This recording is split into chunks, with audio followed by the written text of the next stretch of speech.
সুপ্রিয় শিক্ষার্থীরা, শুভ সকাল সবাইকে। আশা করি সবাই সুস্থ আছো এবং ভালো আছো। আজকে তোমাদের অষ্টম শ্রেণীর বাংলা বই থেকে আমরা তোমাদের অত্যন্ত গুরুত্বপূর্ণ একটি কবিতা নিয়ে আলোচনা করার চেষ্টা করব। আজকের কবিতার নাম হলো যে রূপাই। তো এই কবিতা নিয়ে এর আগের ক্লাসে তোমাদের আলোচনা করা হয়েছে। তো আজকেও আমরা বেশ কিছু গুরুত্বপূর্ণ বিষয় নিয়ে আলোচনা করব। তো সবার শুরুতেই চলো আমরা আজকের কবিতার যিনি কবি রয়েছেন সে কবি সম্পর্কে, শব্দার্থ টিকা সম্পর্কে এবং পাঠ পরিস্থিতি সম্পর্কে কতগুলো বিষয় হালকা করে জেনে আসি। তো সবার শুরুতে আমাদেরকে কবি সম্পর্কে জানতে হবে। তো চলো দেখি আমরা কবি সম্পর্কে কি বলা হয়েছে। তো তোমাদের যে রূপাই নামক কবিতাটি আছে, এটা আমার সব থেকে প্রিয় কবিতাগুলোর ভিতরে একটি কবিতা, যেটা নকশিকাঁথার মাঠ থেকে নেওয়া হয়েছে। আর পল্লী কবি জসীমউদ্দিনের যদি বলা হয় যে আমি একজন বড় ফ্যান, তার বিভিন্ন ধরনের কবিতা আছে, সে কবিতাগুলো পড়লে সব থেকে বেশি ভালো লাগবে। তো তোমাদের কাছে সংগ্রহে যদি কারো পল্লী কবি জসীমউদ্দিনের এরকম কোনো বই থেকে থাকে, তাহলে পড়ে দেখবে যে পল্লী কবি জসীমউদ্দিন কত বড় মাপের একজন কবি। তো তিনি জন্মগ্রহণ করেন হচ্ছে 1903 খ্রিস্টাব্দে ফরিদপুর জেলার তাম্বুলখানা গ্রামে তিনি জন্মগ্রহণ করেন। 1931 খ্রিস্টাব্দে তিনি কলকাতা বিশ্ববিদ্যালয় থেকে বাংলা ভাষা ও সাহিত্যে এমএ পাশ করেন। কর্মজীবনের শুরুতেই তিনি 5 বছর ঢাকা বিশ্ববিদ্যালয়ের বাংলা বিভাগে অধ্যাপনা করেছিলেন। পরে তিনি সরকারি তথ্য ও প্রচার বিভাগে উচ্চ পদে যোগ দেন। কর্মজীবনেই তিনি কবিতা লিখতে শুরু করেন। তিনি যখন বিশ্ববিদ্যালয়ের ছাত্র, তখন তার লেখা কবর কবিতাটি বিশেষভাবে প্রশংসিত হয়। তার কবিতায় পল্লীর মানুষ ও প্রকৃতির সহজ সুন্দর রূপটি দেখতে পাওয়া যায়। পল্লীর মাটি ও মানুষের সঙ্গে তার কবির হৃদয় যেন এক হয়ে মিশে আছে। তার উল্লেখযোগ্য কাহিনী কাব্য হচ্ছে নকশিকাঁথার মাঠ, সজনবাদিয়ার ঘাট। কাব্যগ্রন্থের ভিতরে আছে রাখালি, বালুচর, মাটির কান্না। নাটকের মধ্যে আছে বেদের মেয়ে। উপন্যাসের মধ্যে আছে বোবা কাহিনী। গানের সংকলনের মধ্যে রয়েছে রঙিলা নাইয়ের মাঝি। তার শিশুতোষ গ্রন্থের মধ্যে রয়েছে হাসু, এক পয়সার বাঁশি, ডালিম কুমার।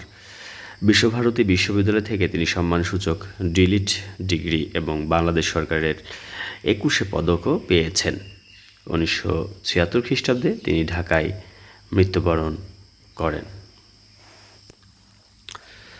এরপরে চলো বন্ধুরা, তোমাদের আজকের কবিতাটির পাঠ পরিচিতি সম্পর্কে সামান্য একটু জ্ঞান আমরা তথ্য একটু নিয়ে নিই। কারণ কবিতা পড়ার জন্য মূল যে বিষয় আমাদের লাগে, সেটা যে কবিতা বুঝতে হলে আমাদেরকে সবার শুরুতে আসলে কবিতার ভিতরে কোন বিষয়টা সম্পর্কে তিনি তুলে নিয়ে আসার চেষ্টা করছেন সেটি যদি আমরা আগে একটু জেনে নিতে পারি, তাহলে কবিতাটি বুঝতে আমাদের জন্য একটু সোজা হয়। তো সবার শুরুতে চলো আমরা একটু পাঠ পরিচিতি সম্পর্কে জেনে আসি, আসলে মূলত কবিতার ভিতরে কোন বিষয়টি তুলে ধরার চেষ্টা করেছেন। তো পাঠ পরিচিতিতে দেওয়া আছে পল্লী কবি জসীমউদ্দিন তার রচিত নকশিকাঁথার মাঠ নামক কাহিনী কাব্যের এই অংশটুকুতে রূপাই কবিতা নামে সংকলিত হয়েছে। মানে তার একটা কাহিনী, তার 3টি কাহিনী কাব্য আছে। নকশিকাঁথার মাঠ তার মধ্যে একটি। তো সেই নকশিকাঁথার মাঠের সামান্য একটু অংশ, কাহিনী কাব্যের সামান্য একটু অংশ হচ্ছে যে রূপাই। তো এই কবিতাটির ভিতরে রূপাইয়ের বর্ণনা দেওয়া আছে, রূপাই আসলে কেমন, বা পল্লী কবি জসীমউদ্দিনের এই রূপাই নামক যে চরিত্র, তিনি কত সুন্দরভাবে চরিত্রটিকে সৃষ্টি করেছেন সে বিষয়টি সম্পর্কে এখানে বলা হয়েছে। এই কবিতায় কবি গ্রাম বাংলার প্রকৃতি, কৃষকের রূপ ও কর্মোদ্যোগ অসাধারণ ভাষায় প্রকাশ করেছেন। গ্রাম বাংলার প্রকৃতির মধ্যে কালো ভ্রমর, রঙিন ফুল, কাঁচা ধানের পাতা এবং কচি মুখের মায়াবী কৃষককে প্রায়শই দেখতে পাওয়া যায়। কৃষকের বাহু লাউয়ের কচি ডগার মতো বলে তার মনে হয়। রোদে পুড়ে কৃষকের শরীরের রং কালো হয়ে যায়। রোদ বৃষ্টি ঝড়ের ভেতরেই তো কৃষকেরা কাজ করে থাকেন। এই কালো কালি দিয়েই পৃথিবীর সমস্ত কেতাব বা গ্রন্থ লেখা হয়ে থাকে। অর্থাৎ কবির মতে কৃষকের শ্রমেই সভ্যতার ইতিহাস সৃষ্টি হয়। জন্ম থেকে মৃত্যু পর্যন্ত সব কিছুই কৃষকের কালো, আর এই কালো কৃষকই পৃথিবীর সব কিছু জয় করেছে। কালো কৃষকটি আখড়াতে বা জারির গানে যেমন দক্ষ, তেমনি সকল কাজেও তিনি পারদর্শী। তাই কবির দৃষ্টিতে এই কৃষক সবার কাছে দামি বলে গণ্য হয়েছে। তো আশা করি তোমরা বুঝতে পেরেছো যে কবি মূলত তার এই কবিতার ভিতরে কৃষককেই বর্ণনা করেছেন রূপাই চরিত্রটির ভেতর দিয়ে। যদিও বা নকশিকাঁথার মাঠ যে কাহিনী কাব্যটি আছে, সেই কাহিনী কাব্যের মূল প্রেক্ষাপটটা একটু আলাদা, কিন্তু তোমাদের এই কৃষক রূপাইকে দিয়ে তিনি পুরো যে হচ্ছে আমাদের জগৎ আছে, সেই জগতে যতগুলো কৃষক আছে সেই কৃষকের হাড় ভাঙা খাটুনির মাধ্যম দিয়ে যে আমরা বর্তমান সভ্যতাকে এগিয়ে নিয়ে যাচ্ছি,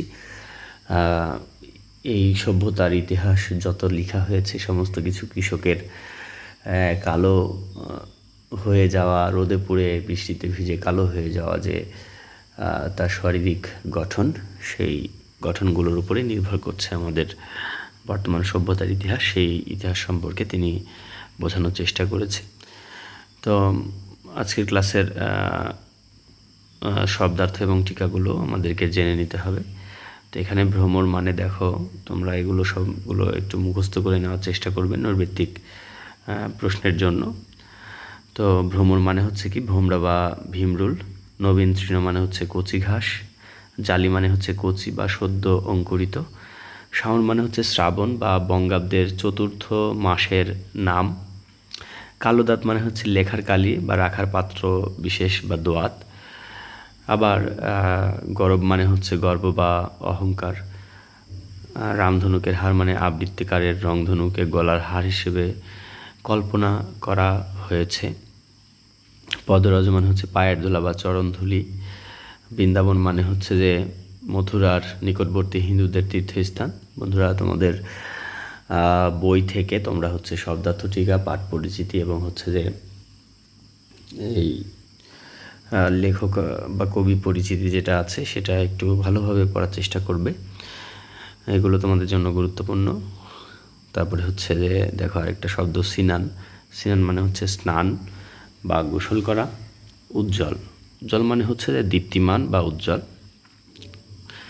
আখড়াতে মানে হচ্ছে নৃত্যগীতি, শিক্ষা ও মল্লবিদ্যা অভ্যাসের স্থান বোঝানো হচ্ছে, শাল সন্ধি বেত মানে হচ্ছে শাল অর্থ শাল গাছ বা মূল্যবান কাঠ, সন্ধি এক প্রকারের বেত, একত্রে বিধির কাজের প্রয়োজনীয় উপকরণ। কবিতায় রূপাইকে এমনই উপকারী হিসেবে দেখানো হয়েছে। জারিগান মানে হচ্ছে শোকগীতি বা কারবালা শোকাবহ ঘটনামূলক গাথাগুলোকেই মূলত জারিগান বলা হচ্ছে। আবার পাগাল, পাগাল মানে হচ্ছে যে পাগল না, পাগাল মানে হচ্ছে ইস্পাত বা পাগাল লোহা বলতে ইস্পাত সম কঠিন লোহাকে মূলত কবি এখানে বোঝানোর চেষ্টা করেছেন। তো এখানে তোমার যে কবিতাটি দেওয়া আছে রূপাই নামক যে কবিতাটি, চলো এই কবিতাটি একটু পড়ে নিই। আর সামনের ক্লাসে আমরা এই রূপাই নামক যে কবিতাটি আছে সেই কবিতাটি এর আগেও একবার আলোচনা করা হয়েছে। এই কবিতাটির মূল যে বিষয়বস্তু, সে মূল বিষয়বস্তু বা কবিতাটি ধরে ধরে যে বিশ্লেষণ করা বা প্রত্যেকটি লাইনের ভিতরে আসলে কবি কোন বিষয়টিকে নিয়ে বোঝানোর চেষ্টা করেছেন সেই বিষয়টি নিয়ে মূলত আলোচনা করার চেষ্টা করব।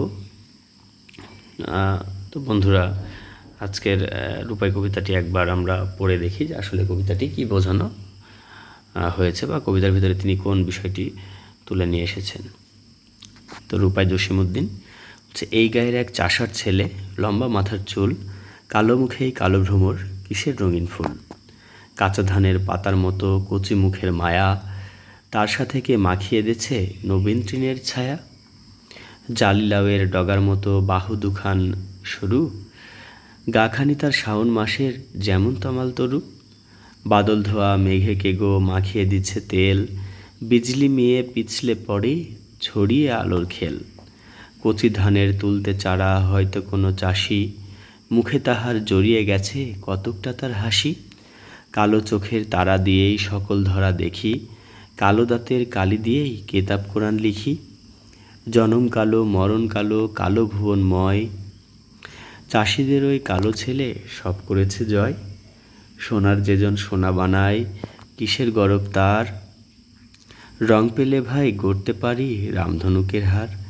কালো যেজন আলো বানায়, ভোলায় সবার মন, তারির পদ রজের লাগি লুটাই বৃন্দাবন। সোনা নহে পিতল নহে, নহে সোনার মুখ, কালো বরণ চাষির ছেলে জোড়ায় যেন বুক। যে কালো তার মাঠেরই ধান, যে কালো তার গাও, সেই কালোতে স্নান করি উজল তাহার গাও। আখড়াতে তার বাঁশের লাঠি, অনেক মানে মানি, খেলার দলে তারে নিয়েই সবার টানাটানি।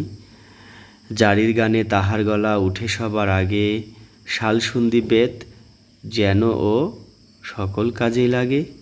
বুড়োরা কয় ছেলে নয় ও পাগাল লোহা যেন, রূপায় যেমন বাপের বেটা কেউ দেখেছে হেন। যদিও রূপা নয়কো রূপায়, রূপার চেয়ে দামি, এক কালোতে ওরি নামে সব গা হবে নামি।